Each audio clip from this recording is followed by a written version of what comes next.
আলাইকুম রহমতুল্লাহি বারাকাতুহু। আজ আমি শেয়ার করবো আস্তা ভেন্ডি ভাজি। ভেন্ডি আর লম্পা লম্পা করে কাটিয়ে আনছি আস্তে আস্তে ভেন্ডি, কাঁচামরিচ, রসুন, পেঁয়াজ, টমেটো লাগবো আমার সাথে থাকো। নর্মাল একটা প্যান বইলাম, ফ্যানের মাঝে তেল দিলাম পেঁয়াজ কুচি দিলাম, রসুন দিলাম, কাঁচা লঙ্কা, কেউ হয় লঙ্কা, কেউ হয় কাঁচামরিচ, কাঁচামরিচ দিলাম, টমেটো। সুন্দর হয় মশলাটা বাজি আনি। মশলা বাজা শেষ, নুন হলুদ দিলাম, হলুদের গুঁড়া, সামান্য পরিমাণ লবণ, সামান্য জিরার গুঁড়া। মশলাটা বাজি আনিছি। এখন আমি যে সবজি পেয়েছিলাম সবজিটা বাজি দিব।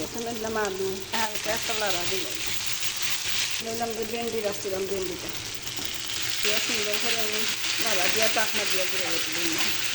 হয়তো সিদ্ধ আমার ভেন্ডিটা বাজা হয়ে গেছে। এখন আমি একটা প্লেটে ডালিয়ে নেব। আলু ভেন্ডি আস্তা ভাজি। ভালো লাগে ভিডিওটা সাবস্ক্রাইব লাইক কমেন্ট করি আমার সাথে। তা সবাই ভালো থাকে। সালাম।